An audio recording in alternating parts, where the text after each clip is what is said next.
काँग्रेसचे नेते नवनाथ वाघमारे यांनी तुमची भेट घेतली. तुम्ही विहिरीत उडी टाकून आत्महत्येचा देखील प्रयत्न केला होता. आज तुम्हाला त्यांनी येऊन भेटली, सांत्वनपर भेट घेतली. काय नेमकी चर्चा झाली आणि आता आबांनी कशा पद्धतीने तुम्हाला भेट दिला?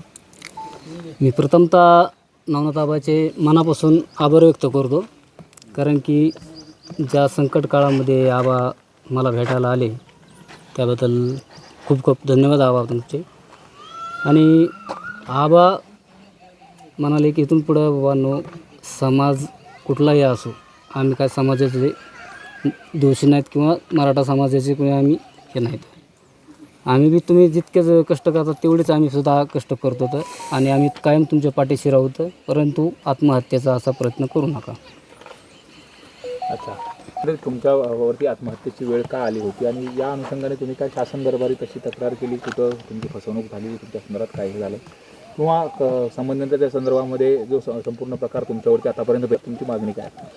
तर ह्या आत्महत्येच्या मागे आज जवळपास 2016-17मध्ये जे कोपर्डीचं अत्याचार प्रकरणी आम्ही हल्ला केला होता कोर्टामध्ये जाऊन, त्याच्यामध्ये आम्हाला 5 वर्ष शिक्षा लागलेली. त्याच्यामध्ये मी, अमोल खुने, राजेंद्र दराड आणि बाबूराव वाळेकर असे 4 व्यक्ती होतो.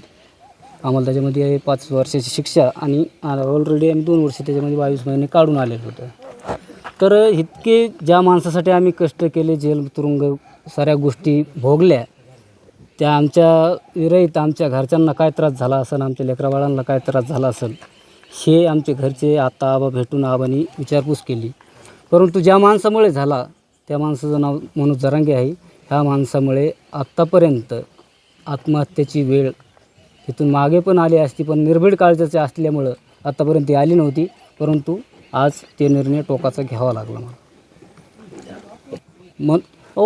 ह्या माणसासाठी आम्ही 5-5 वर्षाची शिक्षा समजा लागली, जेल काढले, तो माणूस आम्हाला साधा भेटायलासुद्धा येत नाही आणि त्याच्या मुलाला कुठे लिहिला होती हॉस्पिटलला ॲडमिट, तिथं मंत्री जातात भेटायला. आज तो मोठा झाला ना. मग हे या अगोदर तुम्ही का मागंसुद्धा मी बोललेलो आहे मराठी महाराष्ट्राला, त्यांना भरपूर मी यांनासुद्धा बोललेलो आहे. आता तुमची मागणी काय? भेटायला नाही आले म्हणून आत्महत्येची वेळ? माझी मागणी एवढंच आहे की बाबा, ज्या कोपर्डी प्रकरणामध्ये 4 आरोपी सापडले, 5 कोयते सापडले आणि 4 आरोपी सापडले, तसं मनोज जरांगे पळून आले, त्या मनोज जरांगेला सुद्धा 6 आरोपी करावं होते. पोलीस तपासामध्ये आतापर्यंत झाला नाही? पोलीस तपासामध्ये 5 कोयते सापडले, 5 पण आरोपी सापडले 4. 5वा फरार झाला, पळून गेला.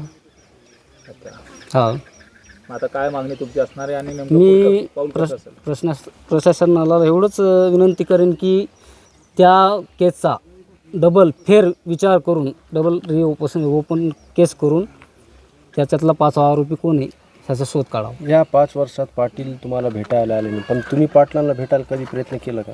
पाटलाला भरपूर उपोषणाच्या सुरुवातीच्या काळामध्ये भेटलो होतो. तेव्हा काही चर्चा झाली नाही? काही चर्चा नाही, माणूस बोलायलाच तयार नाही तर काय चर्चा होणार? म्हणजे ओळख दिली नाही का? ओळखच दिली ना. आम्ही भेटायला गेलो तर झोपलेलं असायचे, ह्या अंगावर इकडं पब्लिककडं तोंड असलं, आम्ही दिसलो की लगेच इकडं तोंड करायचं. ते नाटकी माणूस आहे ना, ते नाटक मी एकदम परफेक्ट जमतं त्यांना.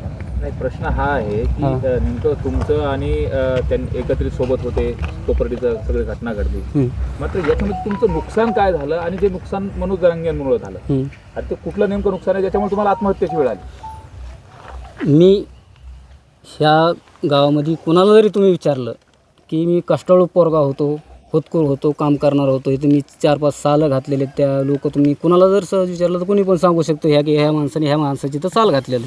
मी 5 वर्ष कारखाना खेटलेला आहे, मी कारण कामगार होतो. आणि मी जर त्या मनोज जरांगेच्या नादी लागलो नसतो तर आज मला आत्महत्येची वेळ आली नसती.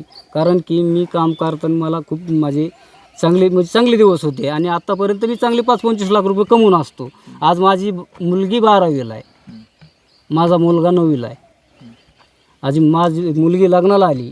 आजपर्यंत जर माझं जे वाटोळं आर्थिक नुकसान झालं या जरांगेमुळं, जर मी मुलीसाठी काहीच करू शकलो नाही तर मग माझा काय जगून तरी अर्थ काय, असं मनामध्ये संवेदना आल्या आणि आत्महत्येचा प्रयत्न केला. त्यांनी नुकसान नेमकं तुमचं काय केलं? हे काय आर्थिक नुकसान, 5 वर्ष जेलमध्ये घालून आज काय नुकसान करायचं हे समोर आहे ना.